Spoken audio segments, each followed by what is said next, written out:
We're off.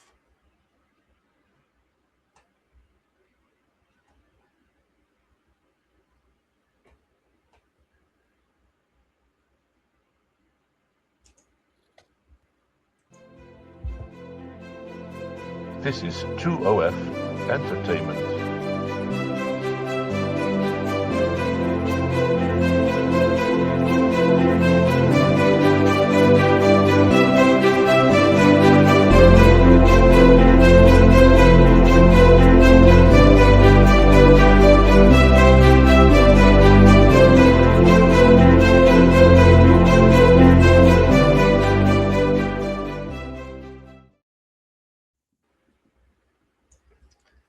And here we are. Yeah, here we are. Yeah. Good morning again. Yeah. Good morning. Yeah. Good morning, good afternoon, wherever you are. I appreciate that. Yeah, we have another great day, and we're pulling another artist from our database. I guess we'll call it, from Artists in Canada. I appreciate being able to talk to all of our members from across Canada.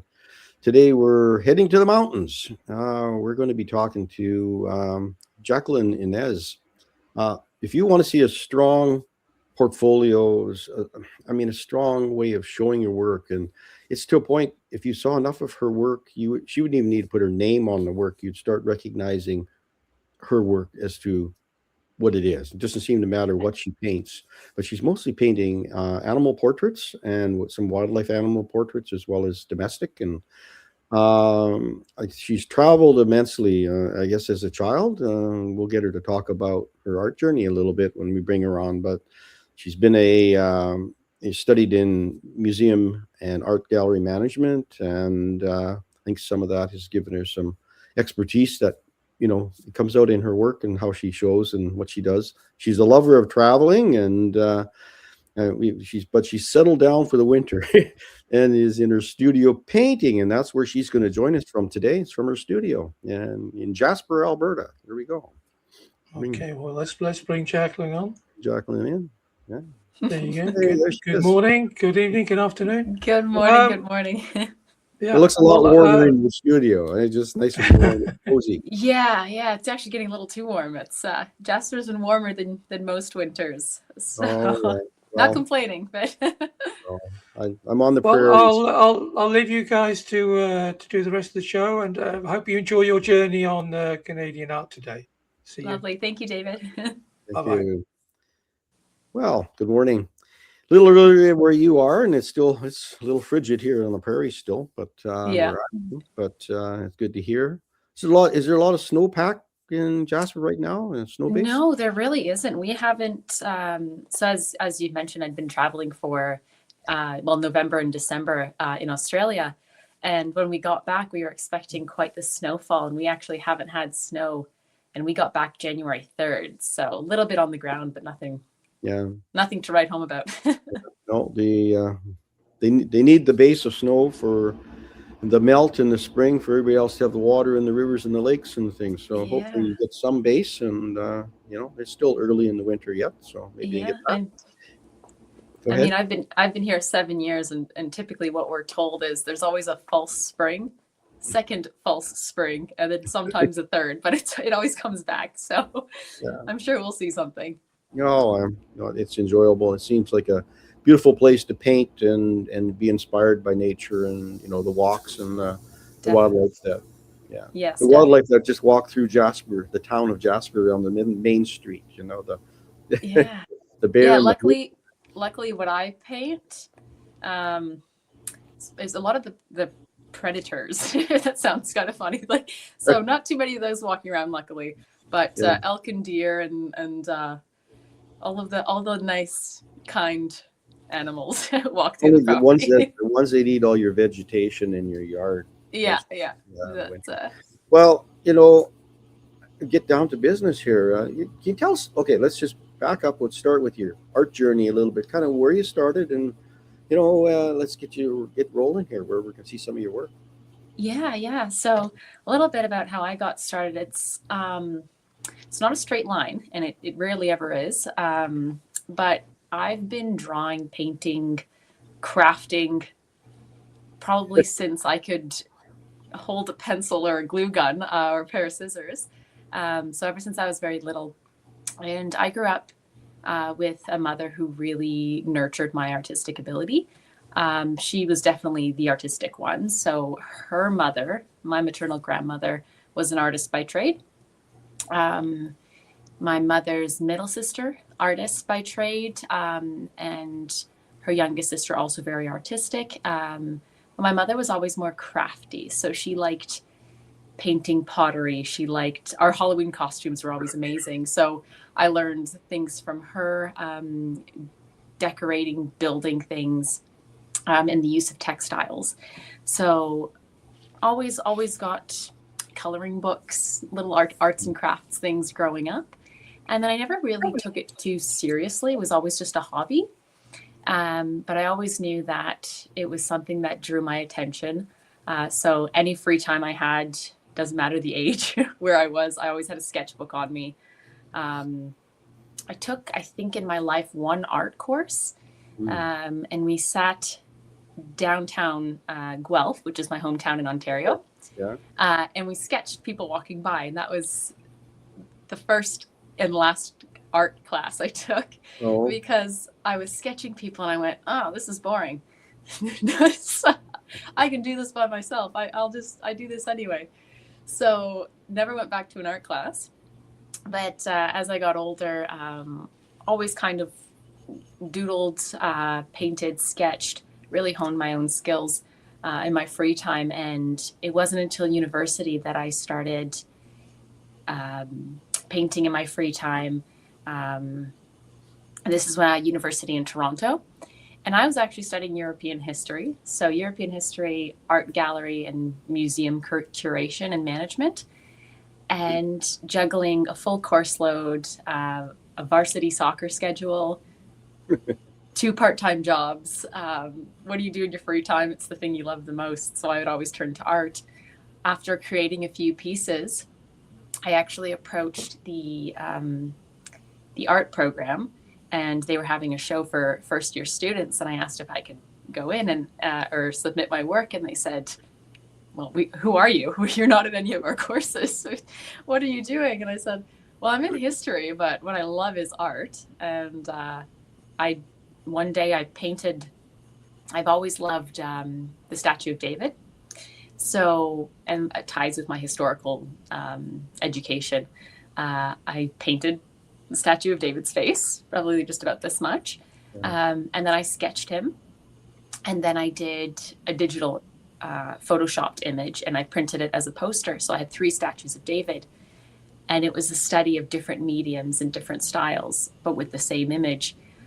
So they accepted it, and it went in, and it got honorable mention for the show, which was interesting. And that's kind of what told me I needed to keep doing this, keep needing to experiment, see what I can do. And then a few years later, here and there, entering a few art shows downtown Toronto, because they're almost everywhere.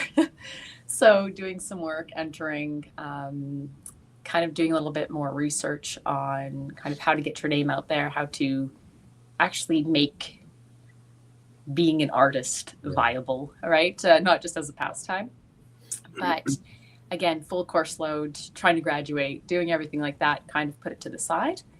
And it wasn't until 2019 that I was offered a job actually at an art gallery here in Jasper. So I dropped everything in Toronto. I came out here and I said, I'll try it for a summer. Absolutely loved it.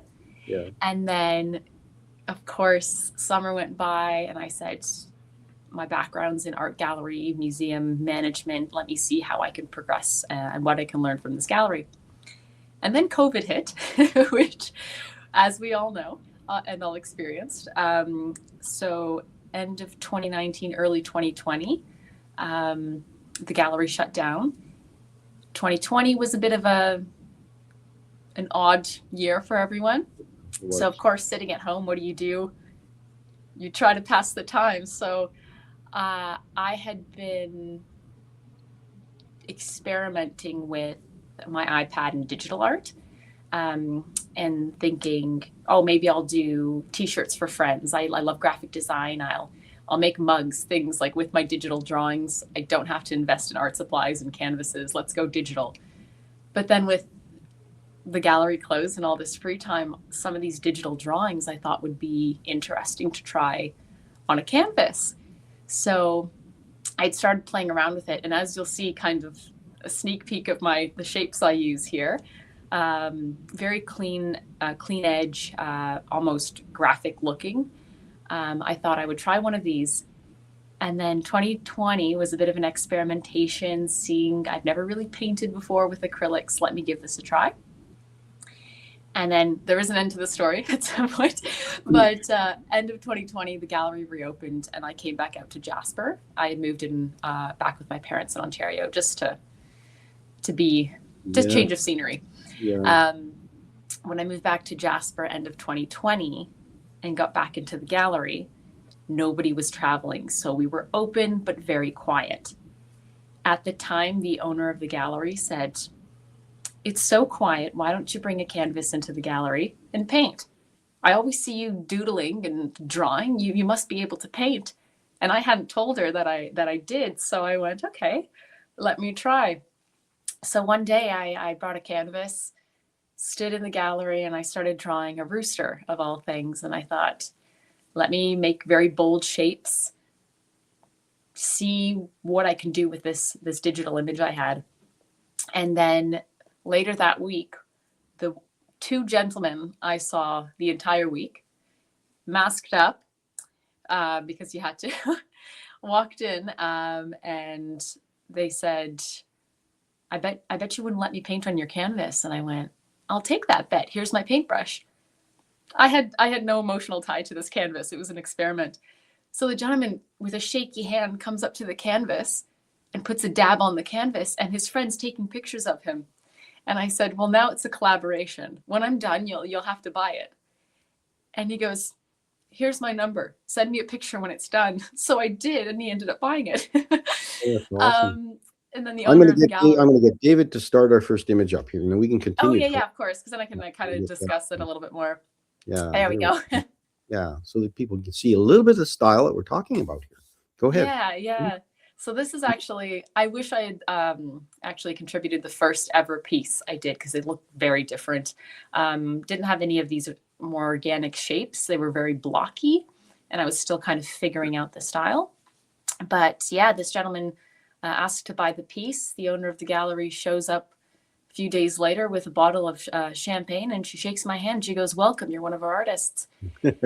And the rest is history. That was end of 2020. So yeah, Amazing. Good 6 years now, and just developing the style, changing it a little bit in the shapes that I use, the color palette, and definitely getting more confident with how I approach each piece.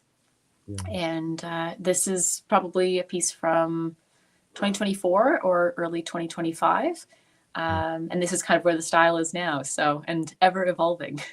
Yeah. So they're like portraits, really, if you feel, this animal is different than a mate that it would have, or something. Like, they have a look to them.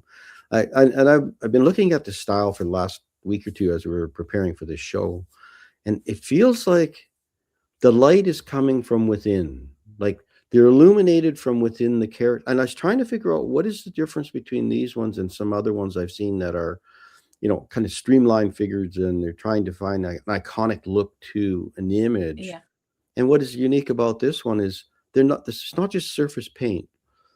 It feels like there's an illumination from the underside of the hair, and even though they're very piece-like pieces that are carefully placed in, and they do kind of feel digital, but they're all hand painted. They're all hand painted pieces, and it's this illumination that gives a life to it that I get it. I mean, it's hard edged, and it is in your face kind of portraiture, which is bold and strong, but the palette and the colors are lovely. And I mean, we can talk about how do you develop these palettes? I guess you work in just squeeze tubes out on your palette and work, or do you have like pots of paint that are kind of pre-mixed a little bit and tone them? Is that kind of how you work with them? Or?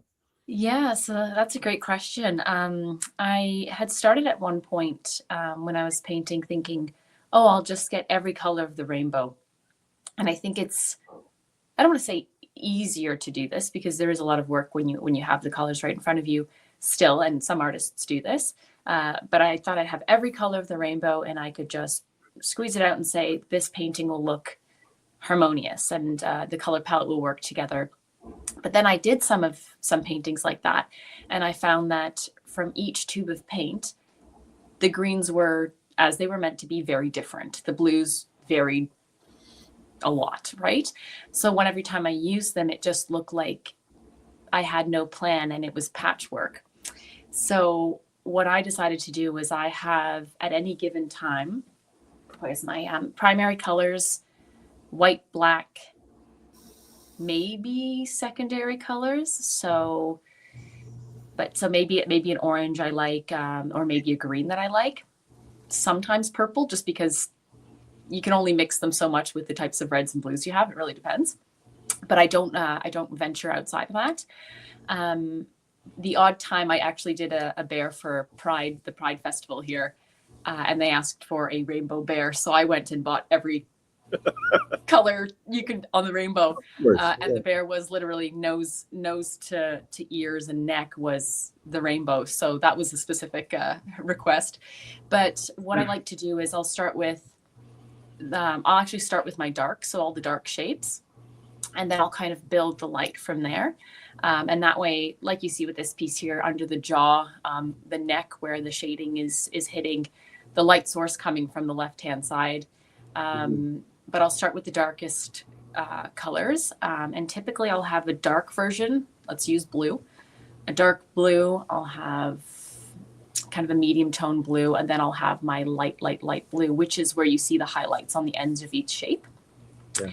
And then what I'll do is I'll add the dark into one of the shapes and then the light on the tip, and it's just blending with a dry brush. And they're typically 2 to 3 layers on each shape.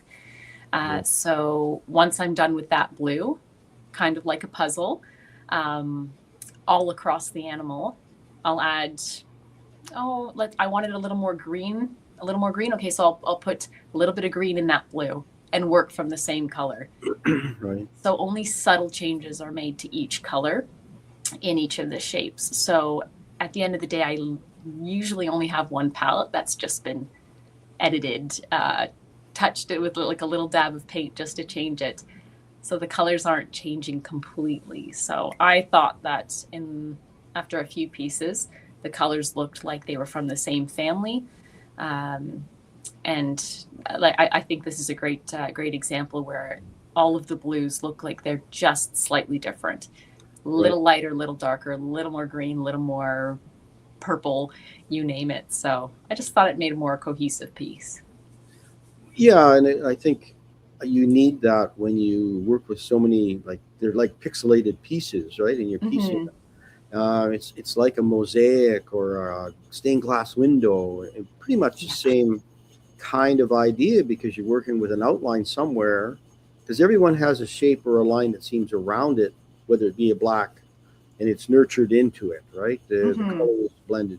But if you squint and look at it, you could see there's black all around all the objects, which would be not undifferent than leading in a stained glass window. These would be beautiful stained glass windows in themselves.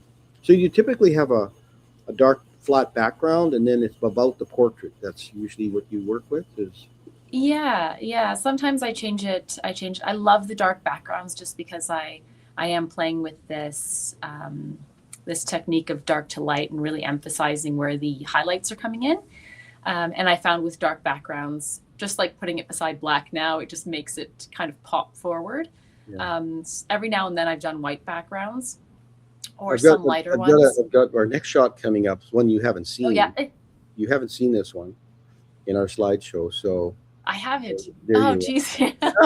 That's funny. That's 2020. That's when, so after the first sale in the gallery, I said, I'm going to start painting horses. I've always had a fascination with horses, and I thought they don't have these shapes. So that's actually a great example of of these, not using these feathery shapes that I've gotten so used to using Right. and adapting.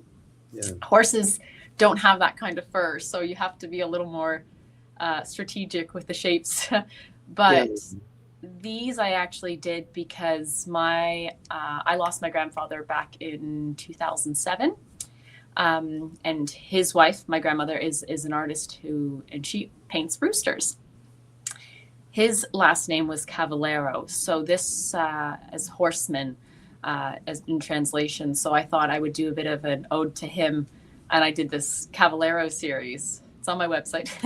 Yeah. So all of these horses were the first real portraits I did, and actually I think 3 are in my apartment currently and not for sale. They're the very first.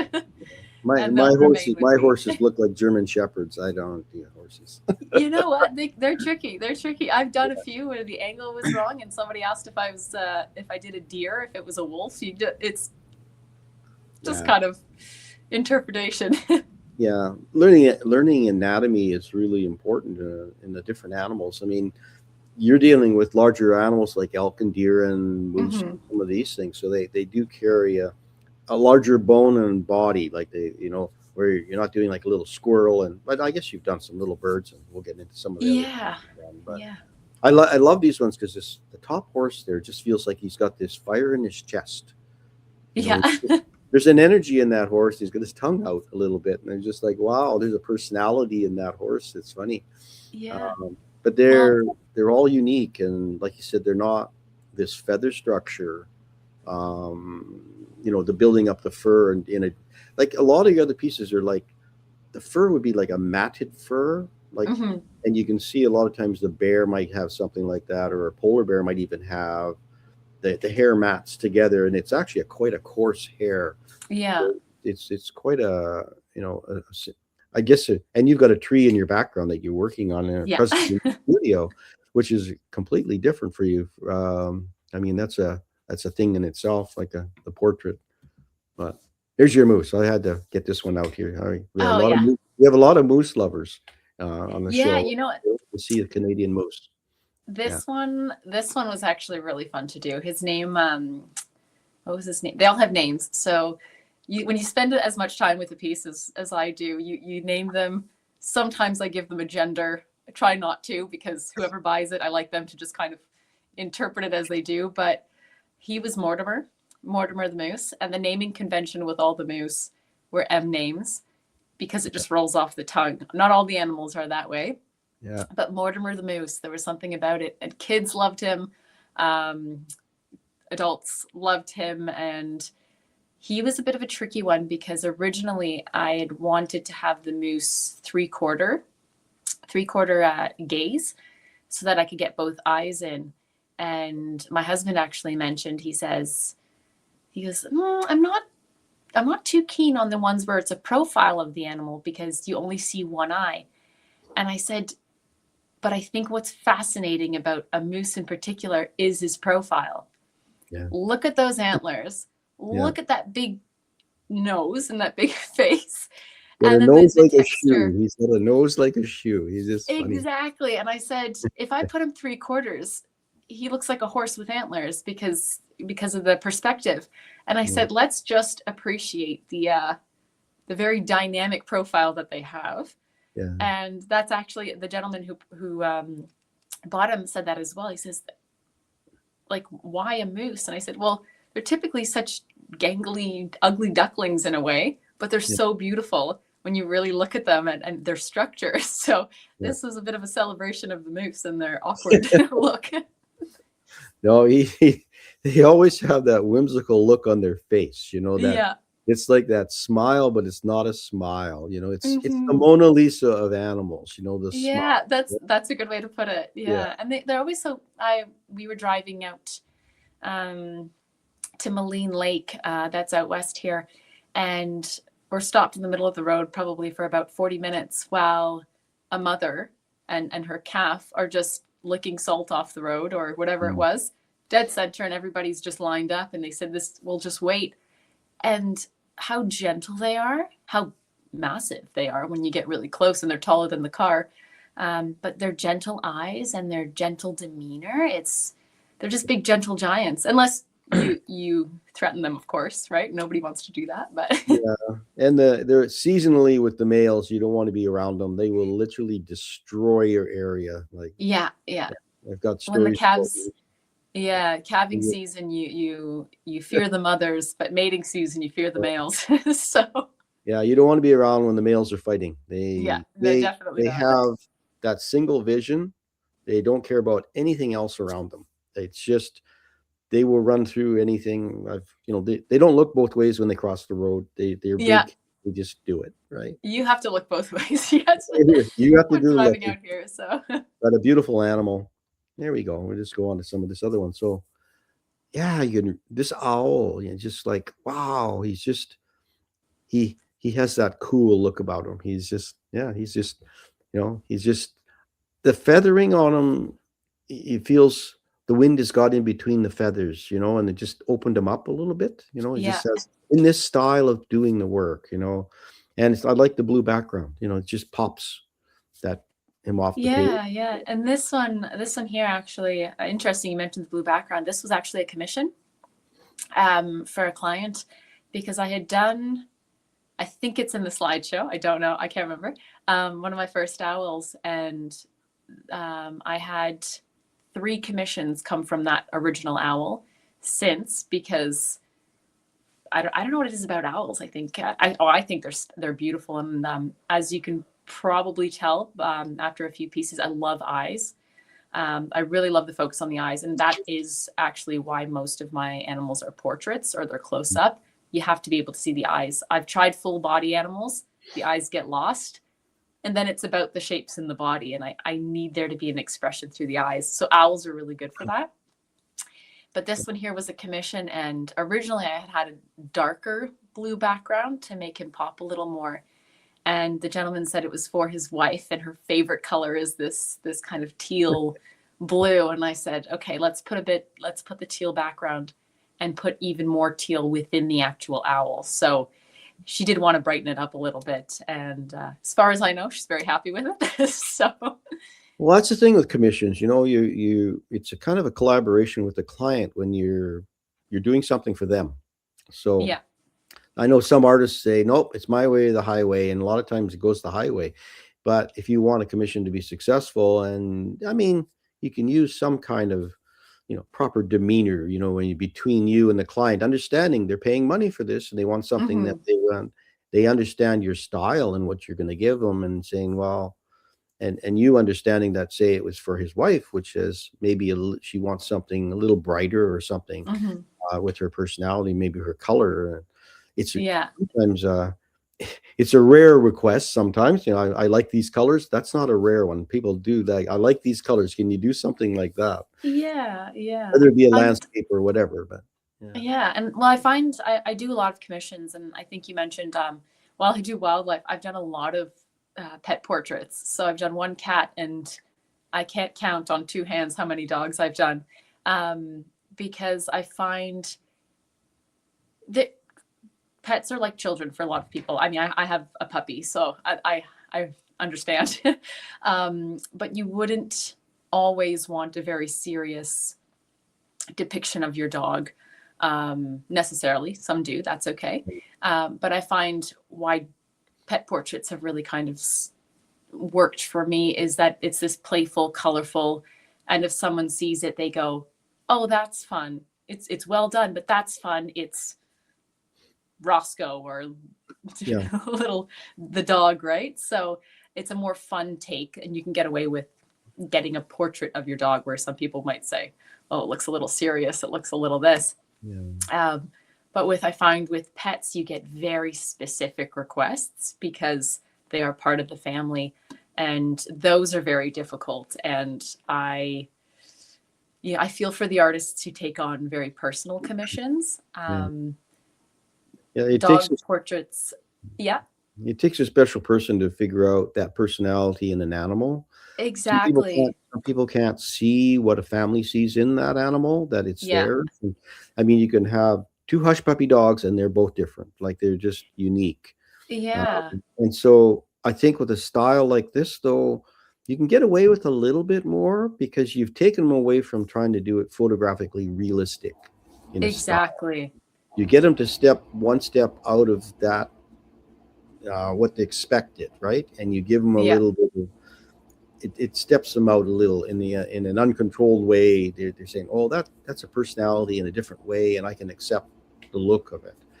Yeah. Otherwise, you're painting you might as well just give them the brush. I mean, Exactly. Yeah. Just take a photo. I find actually a really funny story with one of the pet portraits I did was we had a brief over the phone, and I said, okay, next, we know how we want the dog positioned, rough color palette. You want it more true to life than you want psychedelic colors or rainbow, and I do plan the color palette with the client.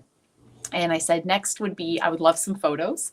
If you can we'll do about shoulders to top of the head, front on, some side on photos, well lit, just so I can really see all the details of the animal.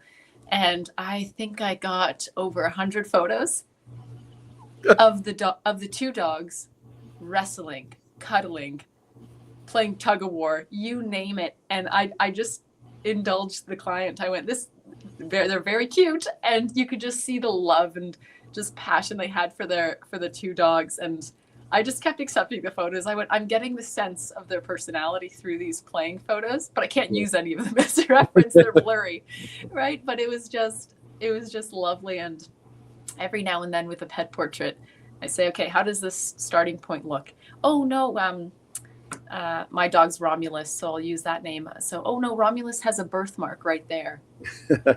Oh, you missed the spot on the back of his head. And I went, I'm not painting the back of the head, but okay, noted. Kind of things like that. So It's always really fun conversations. Yeah. No, they do get caught up in, I guess what they maybe feel is the specifics to that animal, uniquely. So maybe it has one ear that droops down, and they want to make sure that is their job, right? Anyway, yeah, definitely. Back to some birds here. I mean, yes, I love my birds. Yeah, this one I just love the sheen. It feels, I don't know what it feels, just the light coming from the one side, across the breast of the bird. If there's a shimmer, I'll call it that for lack of words. If there's a shimmer that goes around, and I think some of that even in the technique of just catching the underside of the little, and I'll call them leaves for now, or that's right. Just a little bit of the light, just catch the edge. Otherwise, it's just shape against shape. For color. Exactly. A little bit of a color difference, and sometimes it's just muted a bit, which I like, and then it still has a feeling of roundness, which, and then it goes away into the dark, So it's got that's what I like about the work. And around the eyes is just this, this beautiful little shimmer. Again, a one-eye bird, it's just like profile a bit. Yeah, one-eyed bird. This one was a bit of fun. It was actually a photo taken by a friend of mine who's a photographer, and he travels internationally to photograph. I think this collection of puffins was photographed in Newfoundland, I believe. Okay. Maybe incorrect on that one, but I think it was Newfoundland. And he had posted this photo on social media, and right away I screenshot it and I sent him a text and I said, I need to paint this bird. And he said, go for it. He said, any other ones? I have this series of polar bears coming out soon. I said, send them my way. That would be great. So you might see a polar bear coming soon. But this was the first time I'd ever done a puffin, and just looking at other photos of them, seeing how they interact, and then actually just taking a deep dive into the animal itself. And this photo really stuck out to me. He had a few other ones where there was a little more dynamic, a little more showy, beak open. And I said, no, there's something really subtle and it's innocent about this bird. So looking at it the first time I didn't know really what kind of bird it was. There's an abstractness about the whole picture, other than the eye.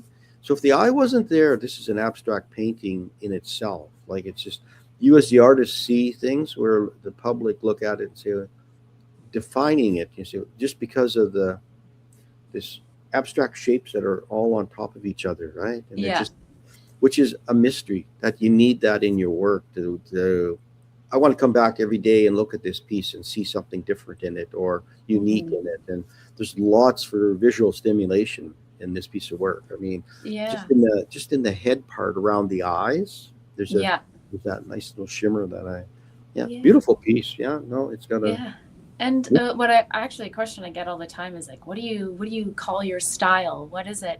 Yeah. And I'll have to really commit to finding some way to explain it. Because everybody goes, would you call it abstract? And I said, it's a form of abstraction, maybe, and maybe you can help me out with this if you've seen something similar. But it's a form of abstraction. But when you look at it, for the most part, I am trying to depict the animal that it is. So it's abstracted, but I wouldn't call it abstract necessarily. I don't know what the right word is for it. So yeah, it's not a Picasso where you've deconstructed something and repositioned things to, give somebody two noses and an eye and one eye, and just say that's Dora Maar, and it's just, well, whatever, right? But as a portrait, and I don't know what, maybe some of the public can come through and say, what kind of style would you actually call this? And they said it's a derivation of probably of a number of things, but I don't know. I don't know where I would.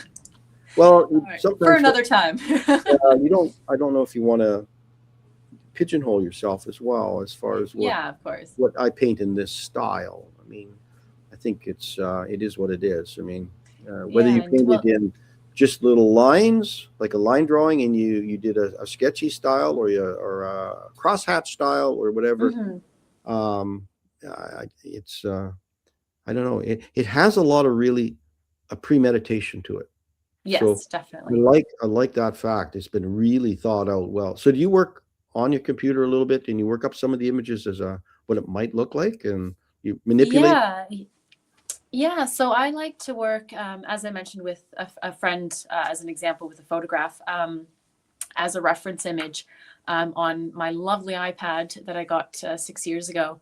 And I'll actually start with a digital drawing. And I've always been, who knows, maybe this will change, but I've always been very detail oriented. And I like planning. I like,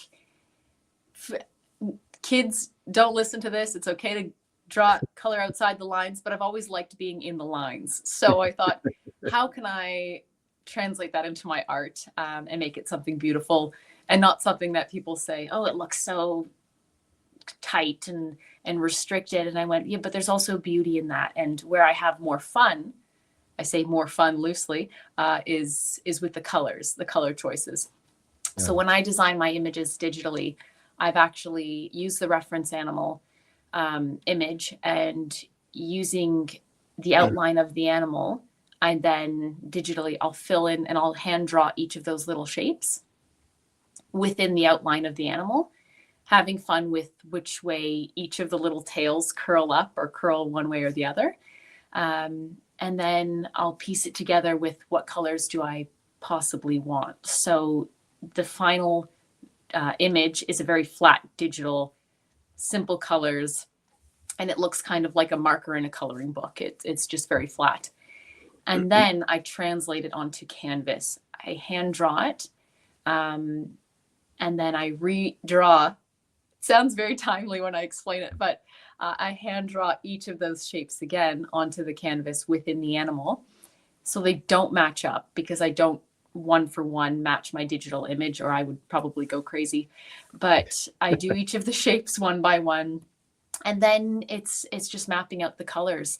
And I do approach it kind of, I used to hate saying like a paint by numbers, but I'll say it's an elevated paint by numbers for myself, where I'll say, okay, this is where the yellows are going. This is where the dark is going. This is where the highlights are going to be.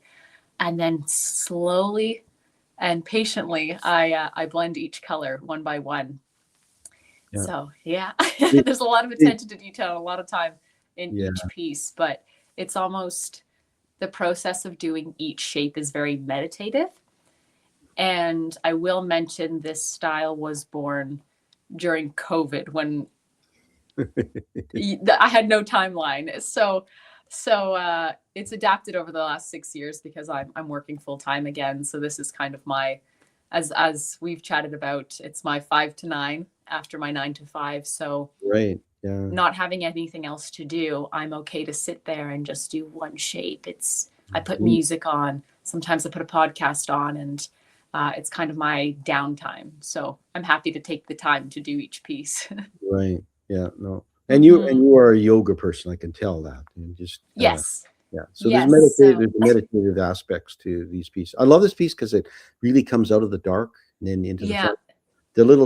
The kiss of blue on the lips and the snout give it that evening sense of mystery light that's in the dark. You can just see the cat just a little bit. So it's he's friendly, but he's not. You know, he's really focused on something. You know, and then and I've had this piece is actually it's quite the presence. It's 48 inches by 48 inches, or 4 feet by 4 feet.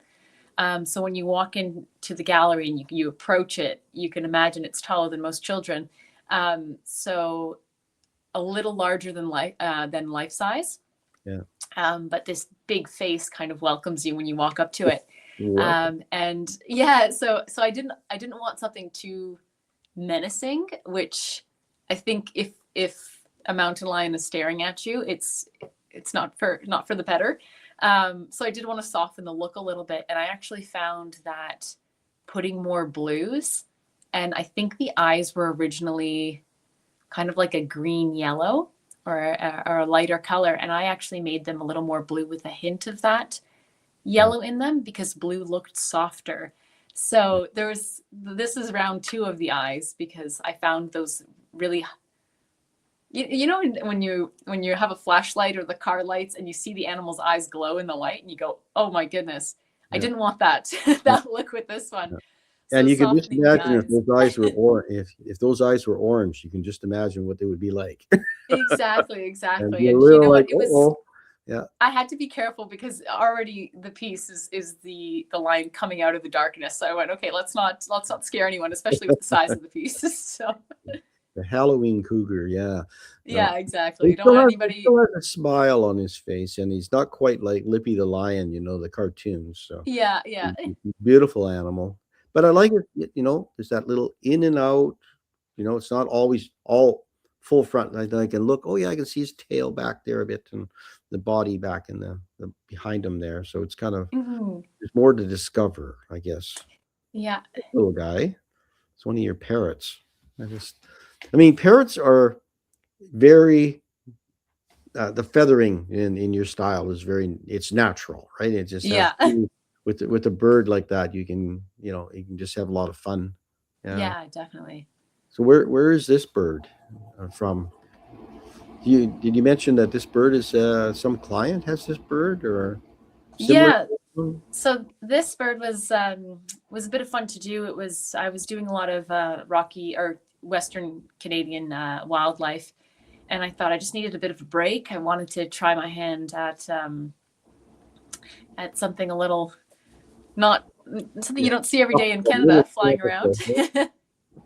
Shake things up a little. So I painted this one, and as you can see with birds, what's really actually easy is when I interpret a bear and I say, oh, he's going to be very colorful.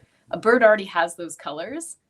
So it looks colorful, but you look at it, you go, no, that's actually just the bird. So they're a bit of fun to play with the color palette because they already have these beautiful, these natural colors to them. So, which I'll actually mention, when I was away in Australia, I painted all of the local birds.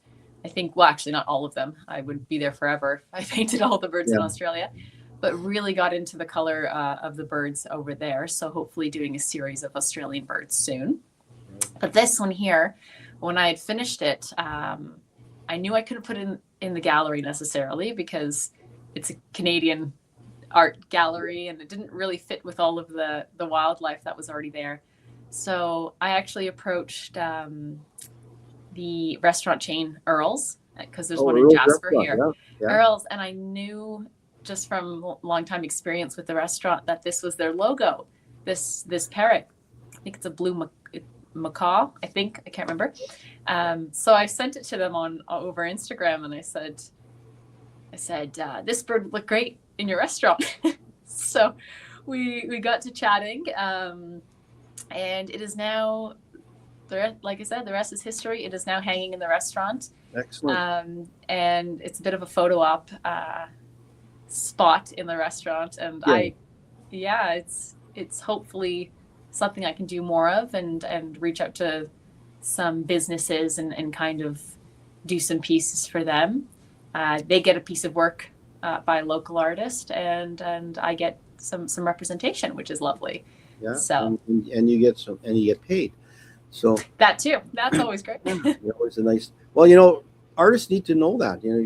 How do you get something? You got to reach out and use your Instagram. Whether it be a local business, and say this might look good in your dentist office. This might look, whatever. Right? It's just you. If you don't reach out, it's not going to happen. Right? A lot of times, and we're not going to be able to discover you unless you step forward a bit. And I like that you said, I've got a client that might like that, and all they can do is say no. I mean, really. Or I'll give it to the other restaurant next door, and you can have it. Exactly. And I think what I really like to tell, so I have a few friends who are artists, whether it's here or back home in Ontario. And I always like to share that, and even some friends who are just starting off, and they say, oh, a gallery will never take me. Or I can't paint full time and things, or what do I do? I have all these paintings because I love to paint, but they're kind of taking up space in my apartment. And I said, join art shows, do Christmas fairs, go to the people if you have to, because while galleries are great, and I had the very, very rare and fortunate opportunity that I was working with one, and it was kind of, I had the foot in the door, and someone came in and saw my original rooster. This is rooster number 2, and I had that opportunity. But there are so many artists these days, so really don't be afraid to seek out clients. Go to restaurants, hotels if you need to, family and friends, word of mouth. And it's easier said than done. I know a lot. We at the gallery actually have a lot of artists who it's paint, drop it off, and then you don't hear from them because they're back in the studio. So having that representation is really good, but there are artists who don't have that. So you know what? Yeah. Leave the house, show people your work, make cards, give them away for Christmas. And what does a card end up being? 3 years later, they go, I loved this card. Let me see if that artist does paintings, because now I'm ready to buy a painting. So you never know. You're always seeding. You are, as an artist, always seeding. A lot of times your audience is 10 years behind you, really, if you think about it, because you're moving on as an artist, and you've got this inventory that's not maybe moving with you. It's being stored, and you have to realize, I still have to move some of that inventory, but I want to move on to painting roosters, right? And but it said, I still got a polar bear over here and a bunch of other things people haven't seen. So it's nice to, talk to other friends, and, they can tell you about other, share, not necessarily client lists, but there's opportunities. Say, well, did you try a restaurant? Did you try that kind of a business? Because you're trying to, I think, first of all, do great work, paint and develop your style and the way you like to paint and what you like to paint. Then you have to find the clients that might fit with. Anyway, back to the rooster. Yeah. Back to the rooster. He's it's, the colors are, and I won't say muted, but they're neutralized, which become really acceptable. I mean, if he was bright red, feathers and things, they would just be really coming off the page, which is a different kind of bird. And these when you come again back into this portraiture of a domestic bird, it's just, he's quite elegant, It's a chicken, it's like but this one was funny, because this is another one that, again, you'll see that profile in very much like Mortimer the Moose.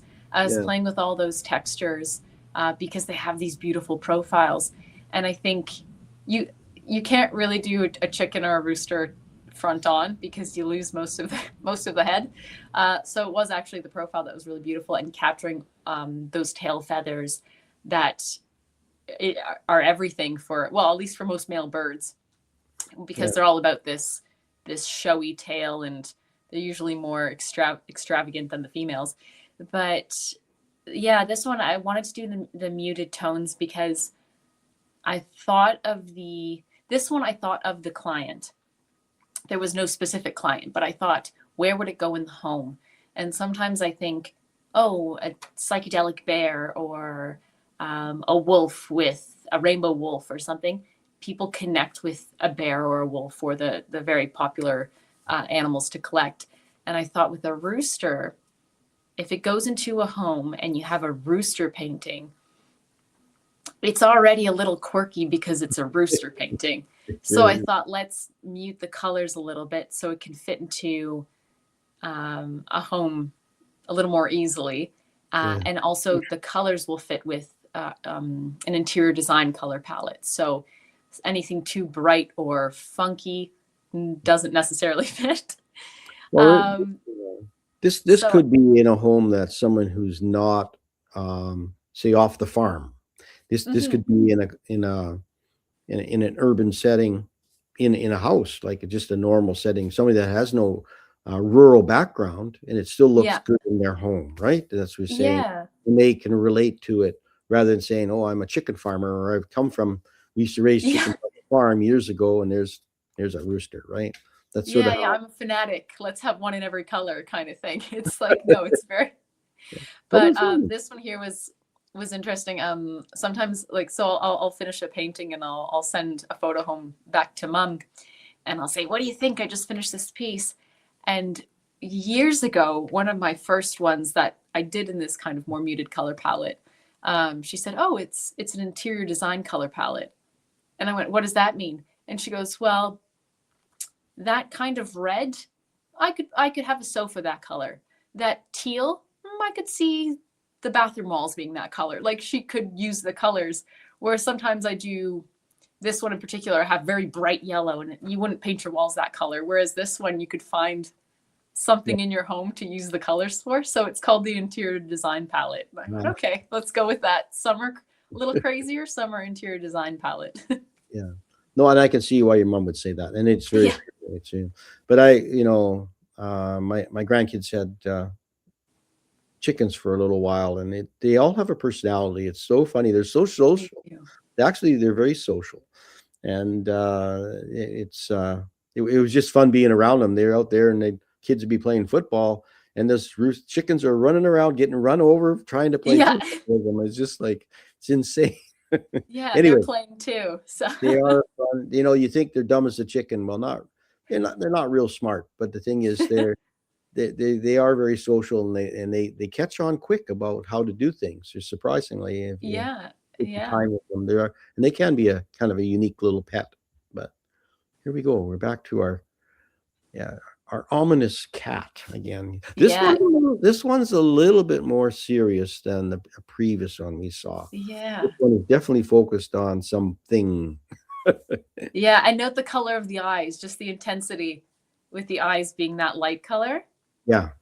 And they stand out more with the surrounding black, which this image is a little darker than the original. The background is actually not black. Okay. So, and it's actually just my photo because I have a terrible phone to take photos of. But the background looked black, and I had a client reach out about it and say, "Oh, if only the background wasn't black." So I took the painting outside for a better 360 view, and it's just a very dark purple. Oh, okay. So kind of the darkest purple that's just underneath the jawline. But I actually don't use any. Well, I'll say don't use any except for, I don't use any black except for inside the ears, the nostril, and around the eyes.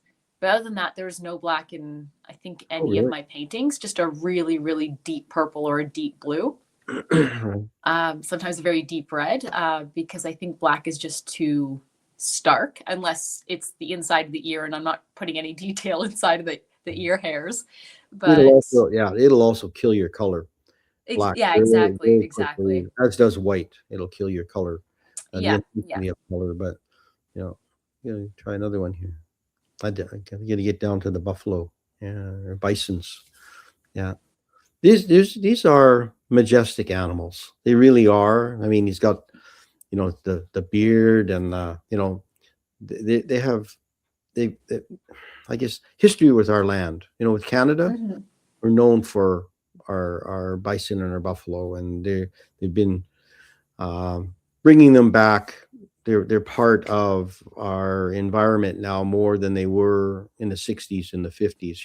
So now farmers or ranchers are raising them, but they're not so much in the wild anymore, but they're in gated communities. We'll call it that. Yeah. The but and they are a tourist attraction like crazy. People from Asia come to just to see them, and they think they can pet them, but they are different No. animals. They're not quite that forgiving. Yeah. I know. Anyway, They look very huggable just because of the yeah. size and the fluff to them, but no, please don't. I think we should have actually put one of these on one of our coins, on one of our Canadian coins. We should have had a buffalo or a bison on our coins, and don't for some reason they've avoided that. We have a loon on one of them. Yeah. And they always put a bear on things and different things, but this is one of those majestic animals that he's beautiful. He's just, I think, just with these tawnies and browns and that, he's got a nice, Hmm. and he is face on, got both eyes showing. So Yeah, yeah, any profile, he's got quite the way the neck comes out, and the beard, or the yolk from his neck dropped quite yeah, differently. It's quite a unique, as does an yeah. elephant has, but he's And still majestic. what's actually a bit more challenging when you have, I'll say, animals like a bison or bear actually as well. They're very round. So when you're playing with light and dark and uh, trying to get that depth and playing with the highlights are very important. And then choosing where to put them, because realistically they're face on. You look at a bison and they kind of, the fur just blends into itself, so they just look like this big brown blob, for lack of a better way of saying it. So playing with that jawline, putting him more 3/4 turn. Bears are the same. When I have bears face on, they get very round, so I have to play with, The find its color, jaw, the color, find. the color, yeah, the color really makes them Yeah. pop. Blue, even, right?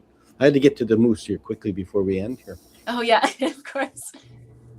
Well, It's here's Monty the a full moose. moose, not just a 3/4 moose. You've got the gangly feeling, the long legs, and the big head. And Yeah. I mean, you look And at a set of moose horns; they're huge. You yeah. know, they are huge, and they weigh quite a bit. They're quite heavy. But he's quite a character. How big is this one? So this one was interesting. I painted it live um, at a hotel here in Jasper, and it was 7 feet by 4 feet. The No 7 way. feet. Yeah. So as you can imagine, I won't stand up, but I'm about 5'5", 5'6". So the 7-foot canvas, I actually painted when I was painting live. I was on a bit of a stage or a platform. So from the top of his ears to his underbelly is all I could reach. So I only painted that section, because otherwise I would have had to bring a ladder on the stage to paint the antlers, or I would have had to lie on my stomach to paint his hooves. So everybody said, "Why are you only painting the midsection?" I said, "It's the only thing I could reach and remain classy, so I'm not like bending over in front of everybody." But that Yeah. one I wanted to do because I had never done a very large piece, and I thought, if I do a full body and I still want the eye to be noticeable and I could put detail into the eye, the canvas has to be very large. So Yeah. it was a struggle to get into my studio, which you can't see the full size, but this behind me is a 3 by 4 foot. So you can imagine Yeah. No, they're the hard to size get. difference, right? So for Well, scale. it's a great opportunity. So is that in the hotel in Jasper? No, so this is actually in a loving home, I think, in Quebec now. Yeah, lovely. So yeah, he found a home. I got to get through a couple pictures here yet. So Oh yeah, go for it. Go. we got your wolf. This is a wolf or a coyote? A wolf? Wolf. Wolf, yeah. Yeah. Open Yeah. to interpretation, but I was going for a wolf, yeah. And tough because he's face on. His nose, everything is compressing down. So you're realizing that a lot of these little shapes, they get smaller and smaller. They're not all large shapes. So that gives you some of that depth that you need to in your style that you're doing. And yeah, we'll have to come up with a name for your style. I don't know. I have to put my open to suggestions. Yeah, well, actually, you should look at the work of David Milne from Calgary. Okay. And he paints sports figures, but in a broken style that's very unique. A nice, beautiful gallery type palette as well. So okay, I'll have a look. And a fellow member, so it's something to look at. But I'm sure he'll be enamored by what you're doing here as well, because the color palettes and what you can do. And we've got to get an owl in here yet. So that was the one that inspired 3 other commissions. Okay, yeah, that's it. Leopold. He is a bit more full color than in a different color palette. Yeah. Yeah, this one was much larger as well. This was 4 feet by 3 feet. The 3 other commissions were about half the size. Yeah. So this one I had a lot of room to play with and a lot of shapes to play with the color. So I had to get to him. I didn't realize I had as many slides backed up here, but oh my goodness, this guy is gorgeous. Yeah. This is a 4 foot by 6 foot big guy. This was a commission as well. And talking about color preferences and things, the only brief was we don't want to see the painting until it's done, but my wife doesn't like purple. And I went, okay, we'll do very little purple. So there's a little bit in there, but it's very blue focused. Yeah. So no, he's warm though. He's still friendly, and he still has I love the glow in the horn. It's not just a flat horn. It still carries your style through, but it's still that light. It's almost like the light can go through it, like it just in the transparency. And there we go, new bird and blue jay. There's the little blue jay. Yeah, also a commission. So well, this and being one a really long, narrow format on this one, like so. Is this like 2 foot by 4 foot, or is it bigger than that? 4 feet tall, yeah, and then 2 feet 2 feet wide. Yeah, and that was specific. That's really a nice piece for like end of a hallway or kind of a nice depiction of it. It allowed me to get the full tail feathers as well. If you start cutting them off, you just lose the bird. So right, yeah, no, he definitely has a shimmer. There's a little bit of wind in his face. I just love that. That's what I like about it. It feels there's an action happening within a static bird. Like it's not he's sitting there not doing anything, and yet that wind will just ruffle the feathers a little bit, and that he's there, right? He's not just there like a carved piece of wood. Exactly. He's there. Like he's experiencing a moment in time. Yeah. Well, we're going to bring David back in here. Sounds good. He's always got questions, this boy, and I think if he didn't fall asleep at the wheel, no, he's good. Well, I have an answer, and I have an answer to the riddle. What sort of style is it? It's absolutely beautiful style. So there you go. Well, thank you. We'll go with that. Yeah. Well, or they say in Dutch, ontzettend mooi. Ontzettend mooi, which means very, very beautiful. There you go. Have to figure something. Yeah. Maybe some. Anyway, the questions that I've come on to ask, of course, is the one that everybody wants to know. If we wanted to purchase some of your art, Jacqueline, how much would be? What sort of ballpark price range are we talking about? Oh, that's so I'm not going to pin. broad... You're not pinned down to it, but to give us like a between this and this. Obviously, commissions are different. I think anywhere. Well, quote Canadian here because it's the best I can do. We're looking at, so this is through the gallery that represents me. We're looking at, of course, it's based on size and scale of the piece, but I think anywhere from some of the smallest pieces I'll go anywhere around 2,000 Canadian. to some of my largest, which are hitting about 10, and anywhere in the middle there. So if I could give a big range. Yeah. Well, it's you were saying about, going, getting yourself in front of people, which is exactly what Paul was saying, get yourself in front of people. But one of the strange things about artists is you ask them how much they want for their art and they get all embarrassed about it. But Yeah, there you go. Well, don't be embarrassed. Don't be embarrassed. Exactly. it's Not on not- this show anyway. No, and it's Yeah. not always about the amount of hours you put in. And Jacqueline puts a lot of hours into the work. I Yeah. mean, when you look at how work accrues in value, what it cost in 2005 and what it cost in 2025, there's always growth in somebody's work, and your work is gorgeous. I wish you well in your journey. I mean, we're with you all the way with Artists in Canada and help you show your stuff, and thank you. we'll help push it out a little And bit. and I, for one, I'd have a 7-foot red rooster. The brighter the brighter the better.